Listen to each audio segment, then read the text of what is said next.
Hello, everybody. Welcome back to another episode of Born from Sin. I'm your host, Danielle. Today is actually Christmas Day, and this is going to be my last podcast for 2025. So I figured what a better way than to recap all the ups and downs of 2025.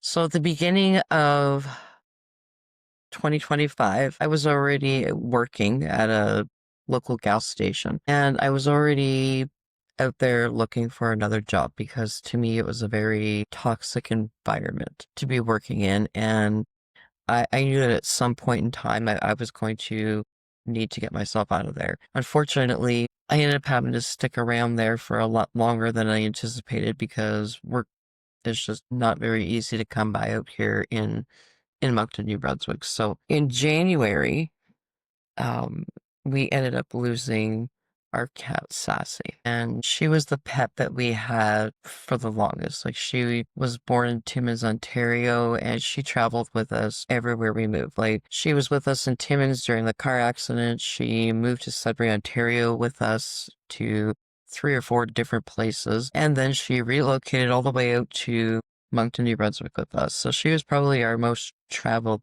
pet.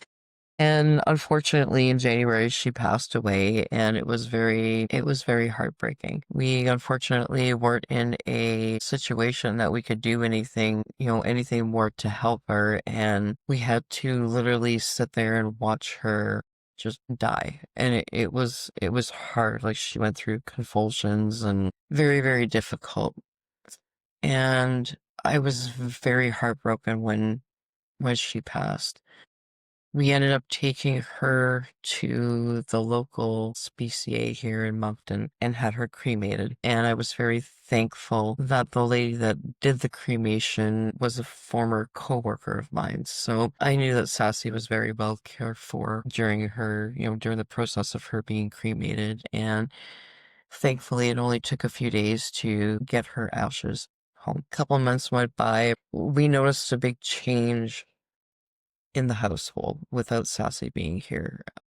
Our other cat, Callie, was almost becoming depressed. It's like she was looking around for Sassy. She knew that she wasn't here anymore, but it's like she was waiting for her to come back.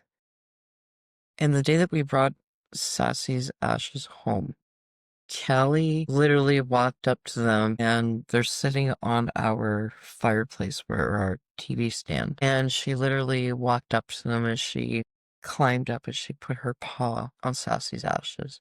And then she went and lay down in the room. And she was never quite the same again after that. And I struggled because I wanted to get another cat because I knew that Callie was depressed, and it broke my heart to see her that sad. And we tried everything. We tried, even getting her like a stuffed animal, in hopes that it would, I don't know, give her some kind of comfort, but it didn't work as well as we anticipated that it would. Then in May, I ended up losing my cousin. He was only a few years older than me, and he was the only cousin that I had, or only first cousin that I had on my mom's adopted side of the family. So he was literally the only biological grandchild that my grandparents would have had. Although I was adopted into the family and I was still considered their grandchild, he was the only biological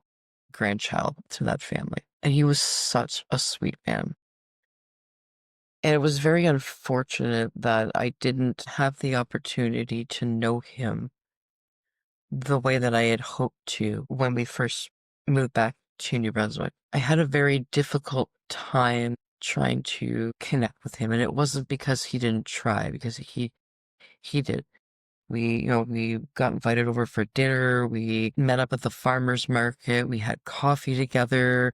His wife is fantastic. But for me, it was very difficult to try and reconnect with someone that for years I thought had been dead because of my mom's schizophrenic stories. So when he passed away in May, it was definitely a huge shock. It was a huge shock to everybody. Like, his wife, his family, his friends, his co-workers, like, everybody was just completely devastated by his loss. And Not just because he was such an awesome person, but because of how it happened. It was a very unexpected at-home accident, and it ended up taking his life, and nobody expected that to happen. So for a month, I kind of, walked around trying to, I don't know, find some kind of reasoning as to why he lost his life. It was very difficult to process. He was very young. He was healthy for the most part. He had a good job. He had a beautiful family, and they had a good life. It was just such a shame that he's no longer with us. And then in June, about a month after my cousin died, I lost my mom to cancer. Again, my world was turned upside down. I lost my cat in January, I lost my cousin in May, and a month later, I lose my mom. And work was, again, still a very big added stress on my life. And because of all these occurrences, like all these deaths, it made it very difficult for me to enjoy my job the way that I used to. So when my mom passed away, I don't know, I expected at some point that I was going to have some kind of a nervous breakdown because I had been taking care of this woman literally most of my life because of her schizophrenia. I think because of the fact that I cried so often as a child because of my mom being suicidal all the time and watching her die more than once. When she finally passed away on June the 11th, I cried, and then that was it. I still felt lost. I still felt confused. I felt guilty for feeling free. That's a very hard thing to say. I grew up taking care of my mom most of my life because of her schizophrenia. I lived with a disease and mental illness that was completely brutal and wasn't even my own. So when my mom passed away in June, I had this very big relief, mostly because I knew that she had suffered for so many years through so many things, and it was finally done. She would never have to suffer through anything ever again, especially with her mental illness. And then her physical health became an issue for her as well over the years. So again, it was a relief knowing that she would not have to suffer in any way, shape, or form anymore. But it was also a big relief. It was a big pressure off my shoulders. It's like someone had just, I don't know, lifted a world of weight that was just sitting here, and it just, I don't know, it let go. It was like I lost a piece of me that I needed to lose. And it was like that light at the end of the tunnel when you finally break through and see the other side. That was how I felt. I felt guilty about it because I should have been, mourning my mom's death a little bit more, and I wasn't. And it's not that when her ashes showed up, I thought for sure that was going to be my breaking point again. And again, it wasn't. And I still haven't really had that full breaking point yet. And maybe I never will because of the fact that I've watched this woman die so many times as a child that my brain has accepted the fact that one day she was just no longer going to be here. It was just a matter of when. And now my brain was like, okay, now that's done and you can put that behind you. It took me about another, I don't know, month and a half of still, going back to work, in this toxic to me environment. I was still looking for another job, couldn't find one, went for interviews, didn't work out. And I felt stuck where I was because I didn't want to quit my job without having another one. I had nothing to fall back on, and we needed the income. And It wasn't fair for me to leave the responsibility of this on my husband's shoulders. That's not what I wanted to do. And a week before my birthday, at the end of July, I walked in on a Friday morning and I was literally planning on trying to smooth things over so that it would be less pressure at work for everybody included. And a couple of hours into my shift, I came to the realization that I needed to leave my job. I needed to quit. There was no other way out of this toxic environment unless I walked away. I wasn't going to get fired because I did my job. I showed up every day. I went above and beyond. I was fantastic with the customers, so there was no reason for me to be fired. But it got to a point where I felt bullied out the door. It was a very unfortunate situation all the way around because when I first started at that job, the person, that later on bullied me out of my job was fantastic at the beginning. And then things just went downhill. And it became a very stressful work environment because we were very short staffed. There was only me and this other person working for the longest time, and then we hired new staff, and then there was a whole favoritism that came into play, and yada, yada, yada, and the drama went on and on and on. And I got to a point where it didn't matter what I did, what I tried to do, it was never good enough, or I'd get patted on the back and then slapped in the face later on down the road. So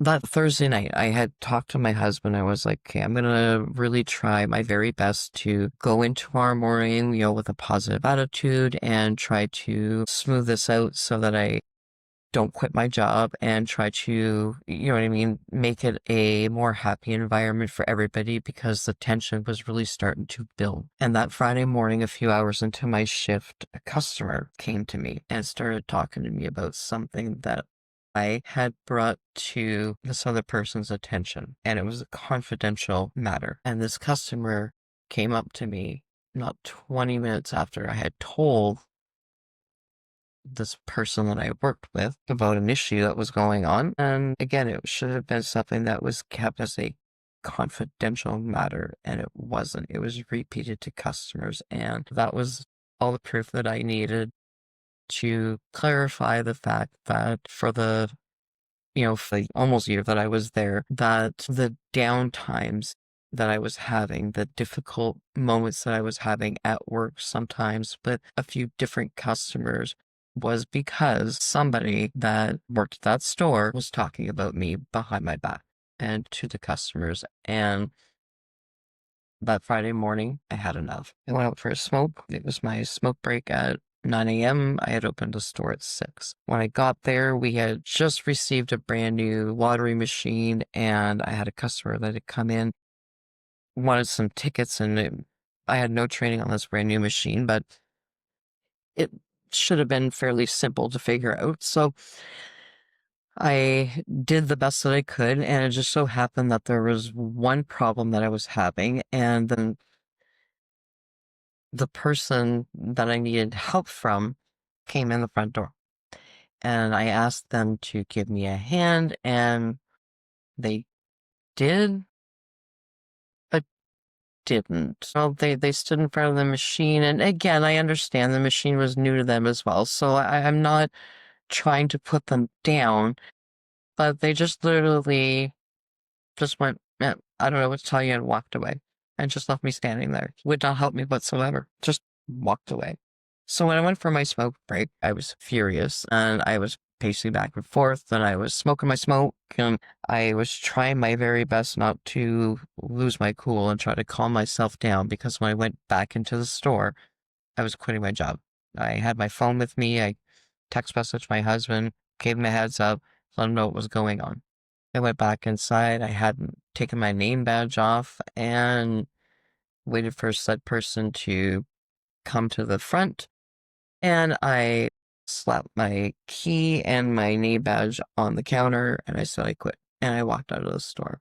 And as I was walking out, this person had the audacity to say to me, I was good to you. If that's what helps you sleep better at night. Because you know what? At one point, you were good to me. So, July, I quit my job. And then I ended up having to fight for my EI benefits, which thankfully, I ended up receiving. So that helped. I've still been looking for work. And it's been extremely difficult to find a job here for many different reasons. One, I don't drive anymore because of my eye surgery. I am currently waiting on dental surgery, so I have front teeth missing, and it's not always noticeable, but because of my lisp, because of my missing front teeth, it shows during those interviews, and it's embarrassing, and it's it plays heavy on my mind. So after my mom passed away, after I quit my job, and after trying to look for work, I decided, you know what? Instead of writing the book Born from Sin, because I had already written my first book, Living Past Being a Victim, and it was one of those things that I hoped that would take off and that would help the world, and it was a goal that I wanted to achieve. But unfortunately, because I'm Danielle Sims and I'm literally nobody, I didn't have a bestseller overnight that sold millions of copy and made me a ton of money. I think I might have sold maybe 300 books. So it kind of discouraged me from writing my true story, Born from Sin. And that's how the whole podcast came to be. And when I first decided to sit down and do this podcast, I was like, man, like, am I doing the right thing? I want this podcast to be something that's not just going to shock the world necessarily, but I wanted to help others. I want others to know that they're not alone in this world. I want others to know that the abuse and the trauma that they've gone through in their lives was not their fault, no matter what they've gone through. I decided, you know what? I'm gonna go for it. I'm gonna see what happens. The worst that's gonna happen is nobody's gonna pay attention, nobody's gonna watch, and I'll just move on. So I started in October. I started my podcast on World Mental Health Day because I figured that was an awesome day to start this brand new podcast because it was going to be, again, based pretty much on mental health, right? So fantastic day to start it. So I had been advertising it on my Facebook page, Danielle Sims. So if you're on Facebook and you want to follow along, I got a lot of cool stuff on there. I'm also on Instagram under Born from Sin, as well as on TikTok, Born from Sin. But I use Facebook as my main platform. I share all of my podcasts on there. I share a lot of positivity on there.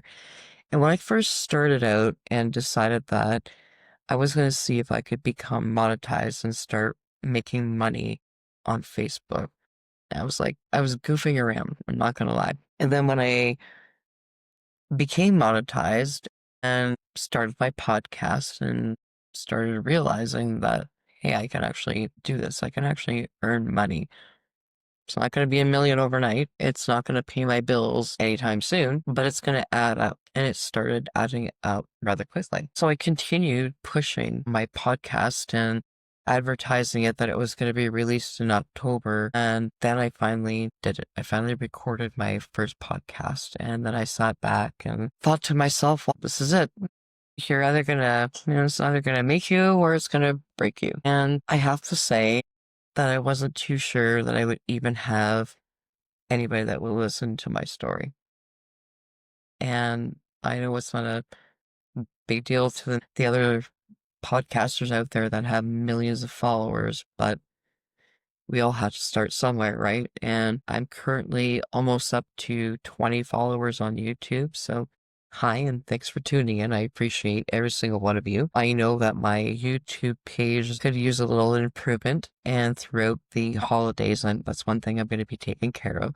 Make sure to put a banner up there, and I'm going to get on my YouTube channel and start chatting with you guys a little bit more. I have been a little overwhelmed by the responses, to be quite honest with you. When I first started off on Facebook. I had a few friends on my list and a couple people that followed me, but nothing major. I don't even think I had 100 followers, to be honest with you. And now I'm sitting at like 8,700 followers. That's all because I've been pushing and putting myself out there and doing this podcast and sharing all my ups and downs with you. In late August of this year, I had decided to start infusing honey. So I get my big pails, like 30-pound pails of raw honey from a local farmer here in Moncton, and then I bring them home and I infuse them with different flavors. And I started putting them on Facebook on Marketplace. And one day, this lady reached out to me, and I thought that she just wanted to buy a couple balls of honey and try it out. Ends up that they have a big farm out in Hampton, New Brunswick, and they have a yearly Christmas market. And this year was going to be their 4th Christmas market. And she thought that my infused honey would be a fantastic idea at their Christmas market. So she asked me if it was something that I would consider doing. And I was like, you know what? It's the first time I've ever done something like this, but let me talk it over with my husband because it's an important decision, and I will get back to you. So that's what I did. I sat down and I talked to my husband, and we sat down and crunched some numbers and decided, you know what? Let's go for it. Let's see what happens because I love I love being in the kitchen. I really do. If I could have been anything in my entire life, it probably would have been a chef. I love creating recipes. I don't know, I have a lot of little passions that I enjoy, and cooking is definitely one of them. And I believe in very all natural. I have a very hard time going grocery shopping because it just frustrates me, the prices of groceries these days. And I started making everything from scratch. And then, I had joined a cooking competition and I was freaking loving it. And then my best friend died and it just shattered my whole world. And I just lost my passion at that very moment. Getting back to the farmer's market, when we were invited to go out there and I sat down and talked to my husband, and he said, yeah, let's do this. We started out with 600 bottles of honey. The first weekend we went there, we were like, well, okay, here we go. It's all or nothing, honey. Let's do this. It's not that I didn't think that I wouldn't sell anything. I just wasn't sure how much we were going to sell. And we had, invested some money into this. And I was like, man, I just need to get this money back. You know what I mean? As long as we break even, at least for our first time, we're doing all right. So it was a 4-weekend event. It was on a Friday and Saturday. Friday nights were from 4 to 9 p.m. Saturdays were from noon to 9 p.m. We only did a Sunday if there was bad weather, and there was one Friday that ended up getting canceled because it was like minus 25 or something like that out there. Like it was freezing cold. And ain't nobody gonna come out to a Christmas market when it's that flipping cold outside. Thankful to the owners that they canceled the Friday and we ended up doing the Sunday. So that Sunday ended up being a 12 to 8. But by the 3rd weekend, I was starting to panic. I honestly didn't think I was going to have enough product to get me through the 3rd weekend and the 4th weekend.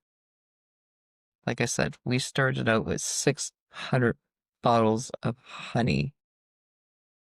And by the end of the 3rd weekend, we ended up having 15 bottles of honey left out of 600.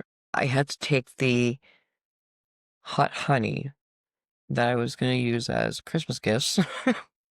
Sorry, everyone. To bring to the market so that I would have enough honey to sell for the last weekend at the market, because otherwise we were running out. Like by Friday, we had already gotten rid of the 15 bottles that we had left from the prior weekend. So Saturday, it was literally all about hot honey. And at the end of the night, it was like 8:30, and you could see, the market was starting to quiet down, and it was fantastic. It was such a fantastic experience all around. And at 8:30, again, it's starting to wind down, and people are now leaving the market and heading home. And, some of the vendors are starting to pack up some of their stuff because, in half an hour, we're going home and we're done. We're done for the season. We had 5 bottles of hot honey left on our table, and one of the vendors was going around Christmas shopping at the other vendors, and he stopped by my table and ended up grabbing a bottle of hot honey. So then we were down to 4. The owner ended up again doing some Christmas shopping and supporting the vendors that were there, stopped by the table, grabbed 2 bottles of honey. We're now down to 2. And it didn't even, I don't know, it didn't even phase us that we hadn't, sold out kind of thing. And we were talking to the owners and thanking them for having us out there and how excited that we were, and that, these were literally our last 2 bottles that we had for us to sell out. And the vendor right next door to us happened to overhear me. He walked up and slapped $20 down on the table and grabbed the last 2 bottles of honey and said, "I wanted you guys to have this one." I was in shock. I thanked him profusely. Nobody in my entire life has ever said those words to me ever before. And it was just so, I don't know, it was such a beautiful moment. It was the moment that I have to say I enjoyed so much. It gave me so much confidence. It was such a confidence booster. There was another vendor that really stood out to me, um, because she as well was trying to, hopefully do this to make a living from it. And she came over to our table and had bought some stuff from us. And she was so excited, and that she had done so well. Like, she was just very mind blown.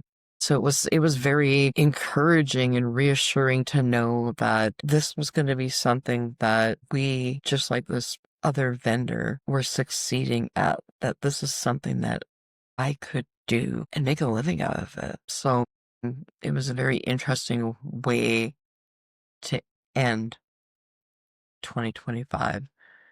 And going into 2026, we're going to start extremely early on adding some new products to our market for next year.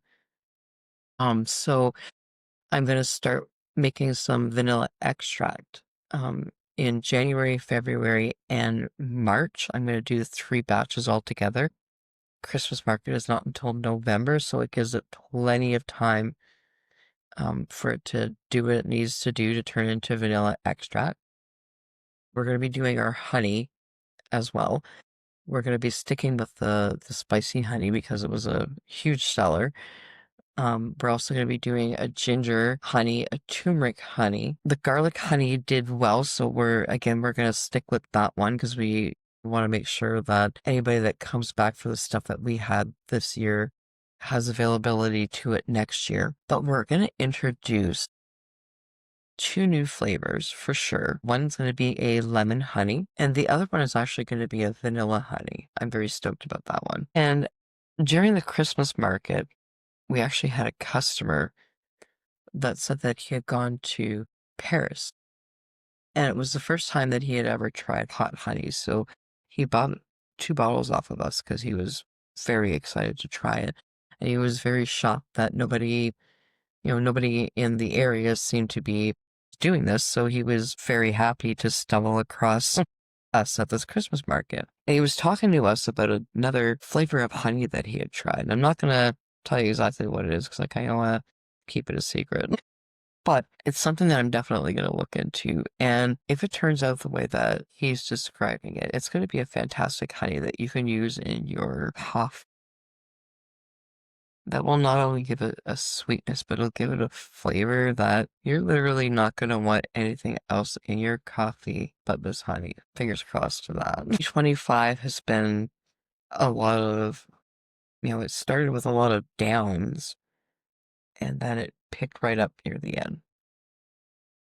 And that's usually a very unusual thing for me because normally when I have a crappy start to my year, it usually ends pretty crappy as well. But thankfully, 2025 has opened my eyes to a lot of different things now that I've found this, what I consider guilty freedom. One day it won't feel guilty anymore, and I'll just feel the freedom part of it. But until then, I'm going to ride the wave and I'm going to live out my dreams because I no longer have anything stopping me but me.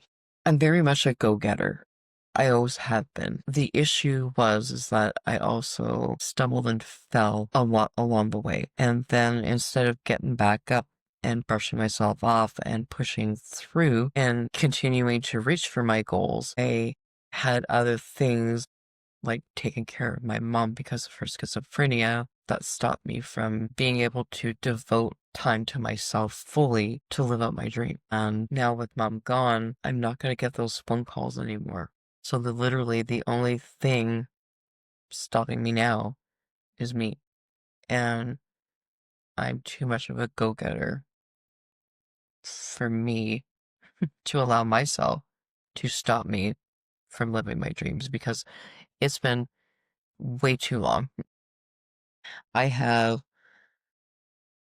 worked my butt off my entire life. I have done my best to be a good human being. I have done my best to be kind to others. I have done my best to live with everything that I have and everything that I am. I have done my very best to be there for others. And now it's time for me to throw all that energy into myself. And I know that I'm probably going to end up, I know that I'm probably going to end up losing some people along the way, and it might be unfortunate and it might hurt, but it's what I need to do to move forward. And I'm not going to continue bringing toxic people along with me. I lived an entire life of toxic, and 2026, there's going to be no toxic people in my life anymore. I have literally gone through 2025 and removed toxic people from my life. Toxic people that were on Facebook or, Instagram or TikTok and so on and so forth that, um, you know, that I would have to block and delete because of nasty messages and stuff like that they would send me. And I'm not saying that moving into 2026 that I'm still not going to get these nasty messages, but I have also trained myself to, ignore it, block, delete, and move on. And that's what I'm going to continue doing in 2026. And I hope that everybody, on a positive note, and I know it might be difficult for some of you because you might be suffering, with the loss of a loved one, or you might be struggling with your mental health. You might be struggling looking for a job. You might be struggling keeping a roof over your head right now. But I hope that you know that you're worth it and that you just need to keep pushing through. And I know that it's a lame thing to hear. Just keep going. Just keep going. You can do it. Probably one of the most frustrating things that you can hear, especially when you're struggling, because you're just like, how the frig am I supposed to get through this? Tell me how I'm supposed to get through this, and maybe I could see the light at the end of the tunnel. So if you're struggling, keep going. Keep on keeping on. It's very important. You're never gonna know what's waiting for you until you reach that point. And let me tell you, it's taken me over 50 years to get there. And it was a long ass battle. It was a whole lot of trauma, a whole lot of depression, a whole lot of anxiety, a whole lot of mental health issues, but let me tell you, the freedom from almost all of it, totally worth every struggle that I went through. I wouldn't be who I am today if it wasn't for the fact that I was abused as a child, that I grew up with a schizophrenic mother that I had to take care of. I wouldn't be who I am today because of growing up and being abused as an adult. I wouldn't be who I am today if it wasn't for all the losses that I've had in the past few years. And I most certainly would not be who I am today if it wasn't for the love that I never thought I'd ever find. And I've had now for 16 years. So hang in there. Keep on keeping on.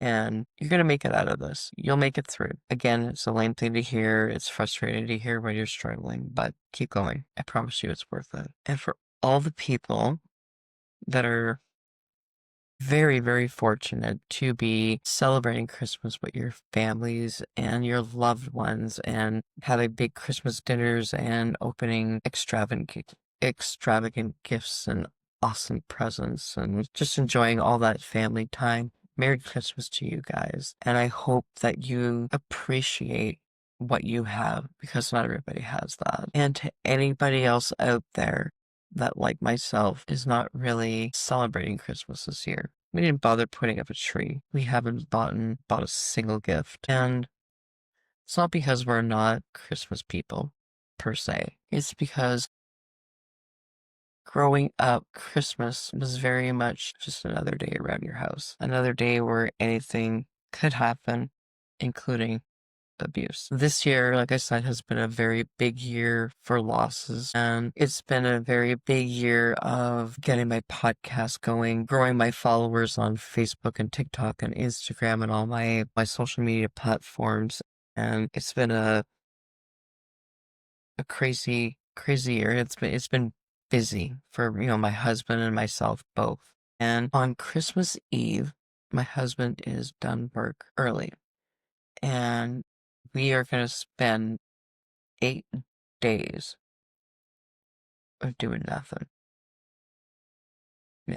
We're going to make, phone calls on Christmas Day and wish our family a Merry Christmas. And I will be, sending cash out, because lovely Canada Post has been a very big struggle this year, and I refuse to send anything through the mail this year because I didn't know if it was actually going to get there or not. So I was not going to put myself through that anxiety, and I decided that we're just going to transfer money out this year for Christmas. Merry Christmas. But we are literally going to spend 8 days of doing nothing together. We received some gift cards through the Christmas season, mostly from his work, and we are going to put them to good use. We're going to take ourselves out for dinner and possibly the show and just do a whole lot of nothing. Just enjoy some downtime together, because I don't know, it's been a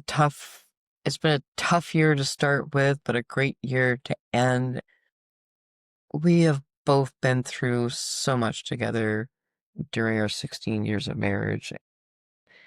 I really hope that 2026 is the year that brings us both all the joy and happiness that we truly deserve. So, to everybody out there, again, this is the very last episode of Born from Sin for 2025. Thank you all very much for tuning in. Again, I will be taking care of commenting on YouTube and fixing all that up so it looks more professional, looks a lot nicer for people to tune into. Thank you all very much for subscribing. I wouldn't be here today without you, and I truly hope that my stories have been inspiring you and helping you and encouraging you through your struggles. And the next episode will be on Thursday, but it actually is going to be the very first episode of 2026. So take care. Happy New Year. Merry Christmas. And I hope you enjoy your holidays.